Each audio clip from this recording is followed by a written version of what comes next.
नमस्कार दोस्तों, मैं अशोक कुमार एक बार फिर से आपके अपने YouTube channel success with Amish classes में हार्दिक अभिनंदन करता हूं, स्वागत करता हूं। तो दोस्तों, अभी हम सामान्य विज्ञान की एक और क्वेश्चन सीरीज़ लेकर आए हैं।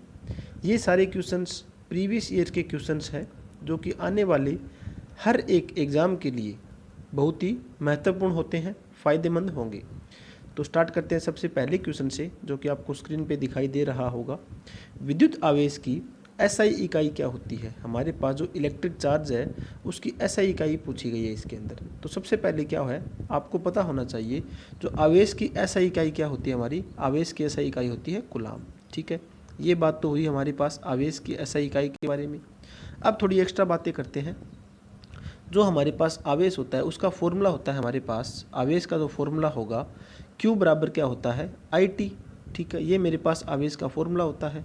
अगर इस बेस पे हम इसकी इकाई निकालें तो I की इकाई क्या होती है हमारे पास, जो I मतलब होता है करंट, करंट की इकाई क्या होती है एम्पियर, और हमारे पास टाइम की इकाई क्या होती है सेकंड। तो एक और ये इकाई बनती है एम्पियर गुणा में सेकंड। ठीक है दोस्तों, ये मेरे पास क्या है Q की एक और इकाई निकली है आवेश की।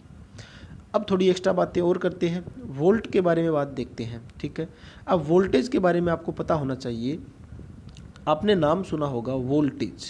ठीक है, अब वोल्टेज की जो इकाई होती है वो वोल्ट होती है। ठीक है, एक और नाम आपने सुना होगा पोटेंशियल डिफरेंस। ठीक है, पोटेंशियल डिफरेंस भी नाम आपने सुना होगा। एक नाम आपने सुना होगा ईएमएफ, जिसे बोलते हैं इलेक्ट्रोमोटिव फोर्स। ठीक है, इन तीनों की इकाई की बात करें तो मेरे पास क्या होगी, वोल्ट ही होती है इन तीनों की इकाई। तो एग्ज़ाम के अंदर ये ज़रूरी नहीं आपको ये वोल्टेज ही पूछे, पोटेंशियल डिफरेंस भी पूछ सकते हैं, ईएमएफ के बारे में भी पूछ सकते हैं। तो तीनों की इकाई क्या मिली है आपको, वोल्ट मिली है। ठीक है दोस्तों, नेक्स्ट दे रखा है आपको करंट एम्पियर। एम्पियर जो है वो हमारी किसकी इकाई होती है, एम्पियर इकाई होती है हमारी धारा की, जिसे बोलते हैं हम करंट की। ठीक है, करंट की इकाई हमारी क्या होती है, एम्पियर होती है। नेक्स्ट दे रखा है ओम। ओम किसकी इकाई होती है, ओम होती है हमारी प्रतिरोध की, जिसे बोलते हैं रजिस्टेंस। ठीक है दोस्तों, जिसे बोलते हैं रजिस्टेंस की इकाई क्या होगी, ओम होती है। तो एक बार फॉर्मूला लिख देता हूँ रजिस्टेंस का मैं, आर बराबर, ये फॉर्मूला आपके लिए बहुत ही महत्वपूर्ण होगा, इंपॉर्टेंट होगा। आर बराबर रो एल बटा ए। इस फॉर्मूले के बारे में आपको पता होना चाहिए। आर जो हमारा प्रतिरोध है, रो इसके अंदर क्या होती है, विशिष्ट प्रतिरोधकता। ठीक है, जो विशिष्ट प्रतिरोधकता ये हमारे पास रो है, इसकी इकाई बहुत बार पूछी जाती है। तो इसकी इकाई क्या होती है, ओम मीटर। ठीक है, ओम मीटर हमारी विशिष्ट प्रतिरोधकता की इकाई होती है। लंबाई हमें पता है, लंबाई की इकाई मीटर होती है, और एरिया की इकाई की बात करें तो क्या होगी, मीटर स्क्वायर। तो एक क्वेश्चन से हमने बहुत सी बातें सीखी है। नेक्स्ट क्वेश्चन पे चलते हैं। नेक्स्ट क्वेश्चन आपको स्क्रीन पे दिखाई दे रहा है। निम्नलिखित में से कौन सी एक गैर चमकदार वस्तु है।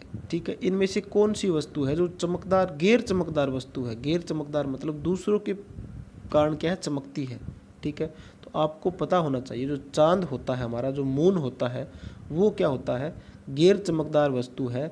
सूर्य, चांद का खुद का प्रकाश नहीं होता, यह क्या होता है, जो हमारे पास सूर्य जो होता है, सूर्य का प्रकाश के कारण यह चमकता है। ये बातें आपको पता होनी चाहिए। ठीक है, चांद का खुद का प्रकाश नहीं होता, ये सूर्य के कारण क्या है, चमकता है। ठीक है दोस्तों, नेक्स्ट क्वेश्चन देखते हैं। पृथ्वी के चारों ओर एक पूरा चक्कर लगाने में चंद्रमा द्वारा किया गया कार्य निम्नलिखित में से किसके बराबर होगा। टोटल जो कार्य होगा चंद्रमा, मतलब मान लीजिए पृथ्वी हमारी, ये पृथ्वी के चारों ओर चंद्रमा यहाँ से शुरू हुआ है, यहाँ से शुरू होने के बाद ये पूरा इस तरह से चक्कर लगाने के बाद तो यहाँ पर पहुँच गया है। ठीक है, अब इसका जो कार्य होगा, किया गया कार्य क्या होगा, इसके अंदर जीरो हमारा कार्य माना जाता है। ठीक है, कि इसने क्या किया है, जीरो कार्य किया है। क्यों किया है, अब आपको मैं बताना चाहूँगा कि हमारे पास क्या होता है, कार्य का जो फॉर्मूला होता है हमारे पास, जो वर्क का फॉर्मूला होता है वो होता है फोर्स गुणा में डिस्प्लेसमेंट कोस थीटा। ठीक है, तो इस केस में मेरे पास डिस्प्लेसमेंट जो है वो कितनी है, जो मेरे पास ये चंद्रमा है, ठीक है, ये पृथ्वी है, इसके चारों ओर चंद्रमा चक्कर लगा रहा है, यहाँ से शुरू किया और यहीं पर आके ये रुक चुका है। तो ये इस केस में हमारे पास जो डिस्प्लेसमेंट है वो कितनी होती है, डिस्प्लेसमेंट मेरे पास जीरो मानी जाती है। डिस्प्लेसमेंट और दूरी में बहुत ज़्यादा फ़र्क होता है, आपको पता होना चाहिए। डिस्प्लेसमेंट और डिस्टेंस के अंदर क्या अंतर होता है थोड़ा मैं आपको बताता हूँ। जैसे कि क्या होता है डिस्प्लेसमेंट और डिस्टेंस में अंतर क्या होगा, जैसे कि मान लीजिए आप यहाँ से चलना शुरू करते हैं, यहाँ पर पहुँच गए, ठीक है, आपने 5 मीटर की दूरी तय की है, ठीक है, और वापस क्या हुआ, वापस आपने यहीं से स्टार्ट करके और वापस यहाँ पहुँच गए आप, ठीक है। तो 5 मीटर जाने का और 5 मीटर आने का टोटल दूरी जो आपने तय की है वो आपने तय की है कितनी, 10 मीटर। 10 मीटर आपने दूरी तय की है। अगर आपसे पूछ ले कोई, अगर आपसे पूछे आप यहाँ से चले हो, 5 मीटर गए हो और 5 मीटर ही वापस आप क्या है 5 मीटर ही वापस आ गए हो, ठीक है। अगर आपको पूछ ले इस केस में आपका विस्थापन क्या होगा, डिस्प्लेसमेंट क्या होगा, तो क्या हो जाएगा, दोनों कैंसिल हो जाएंगे, विस्थापन मेरा क्या हो जाएगा, शून्य हो जाएगा, ठीक है। तो इस केस में क्या हुआ था, W बराबर F गुना में D कोस थीटा होता है हमारा। तो D इसके अंदर क्या है हमारे पास, D 0 बना है, तो सारी वैल्यू क्या बन गई मेरे पास, सारी वैल्यू टोटल क्या बन गई 0। तो वो कार्य कितना हुआ मेरा, 0 कार्य हुआ है, ठीक है। उम्मीद करता हूँ ये क्वेश्चन आपको अच्छी तरह से समझ में आ गया है। नेक्स्ट क्वेश्चन देखते हैं, वाहनों की हेडलाइट में प्रयुक्त दर्पण कौन सा होता है। वाहन जो है उनकी हेडलाइट के अंदर प्रयुक्त दर्पण कौन सा होता है। आपको याद रखने का तरीका याद रखना है, इसके अंदर बहुत बार पूछा जाता है वाहनों के हेडलाइट में, ठीक है। वाहन की नाम आए तो आपकी वह देखना है आपको, ठीक है। इनमें से वह हमें किस में दिखाई दे रहा है, सिर्फ अवतल दर्पण में दिखाई दे रहा है वह, ठीक है। तो हमारा जो ऑप्शन सही कौन सा होगा, अवतल दर्पण इसका राइट आंसर होगा, ठीक है। अवतल दर्पण हमारा क्या है, यूज़ करते हैं वाहनों की हेडलाइट के अंदर, ठीक है दोस्तों। और कुछ एक्स्ट्रा बातें बताता हूँ मैं इसकी में। अब आपको वाहनों की गाड़ी में चालक की सीट के पास पीछे के दृश्य को देखने के लिए जो हमारे पास साइड जो मिरर होता है, जो हमारे पास साइड मिरर होता है उसके अंदर हमारे पास कौन सा दर्पण होता है, ये भी बहुत बार पूछा जाता है, ठीक है। तो उसके अंदर हमारे पास कौन सा होता है, उत्तल दर्पण हम यूज़ करते हैं, ठीक है। दर्पण की बात चल रही है दोस्तों, ठीक है। एक और क्वेश्चन आपसे पूछा जा सकता है एग्जाम के अंदर, दाढ़ी बनाने के लिए, ठीक है। अगर दाढ़ी बनाने के लिए आपको मिरर पूछ लीजिए, आप दाढ़ी बना रहे हो, उस कौन से शीशे में देखकर दाढ़ी बना रहे हो, तो वो आपके लिए क्या होगा, अवतल दर्पण होगा, ठीक है। अवतल दर्पण से क्या है, आप दाढ़ी बनाते हो। तो ये क्वेश्चन भी आपका क्लियर हो चुका है। नेक्स्ट क्वेश्चन आपको दिखाई दे रहा है स्क्रीन पे, जो कि इसमें दिया गया है आपको 1 किलोग्राम वजन की एक गेंद को स्थिर स्थिति में गिराया जाता है, ठीक है। जब 2 मीटर की दूरी से गिरती है तो गुरुत्वाकर्षण बल से लगने वाला कार्य कितना होगा। हमें कार्य निकालना है, गुरुत्वाकर्षण बल से लगने वाला कार्य, ठीक है। अब आपको फॉर्मूला पता होना चाहिए। फॉर्मूला मैं थोड़ा सा आपको बताता हूँ। अब आपको फॉर्मूला क्या है, जो हमारे पास इसके अंदर हाइट दे रखी होगी, ठीक है। अगर इसके अंदर हाइट दे रखी है तो हमारे पास फॉर्मूला क्या होगा, पोटेंशियल एनर्जी बराबर क्या होता है, mgh, ठीक है। ये हमें फॉर्मूला इसके अंदर लगाना है। तो देखते हैं यूज़ करके। अब क्या दे रखा है हमारे पास फॉर्मूला, मैंने आपको बताया पोटेंशियल एनर्जी बराबर क्या होता है हमारा mgh, ठीक है। मास कितना है इसके अंदर, मास है 0.1, ठीक है। जी कितना है इसके अंदर, जी दे रखा है 9.8, ठीक है, 9.8 गुना में h दूरी कितनी दे रखी है, 2 मीटर दूरी दे रखी है, ठीक है। इन सभी को हम मल्टीप्लाई करते हैं तो 9.8 को हम 2 से मल्टीप्लाई करेंगे तो 8 दूनी 16, 1 9 दूनी 18, 1 19। यहाँ पर एक पॉइंट है, एक के बाद ये पॉइंट, एक पॉइंट ये और है तो यहाँ पर पॉइंट लगेगी। तो हमारा ऑप्शन क्या होगा, 1.96 जूल होगा, ठीक है। तो ये हमें देखना पड़ेगा कहाँ पर ये ऑप्शन दिखाई दे रहा है, 1.96 जूल। तो हमें 1.96 जूल ऑप्शन नंबर ए दिखाई दे रहा है, जो कि आपका राइट आंसर होगा। आपने क्या किया, पोटेंशियल एनर्जी का आपका इसके अंदर फॉर्मूला लगाना है mgh का, ठीक है दोस्तों।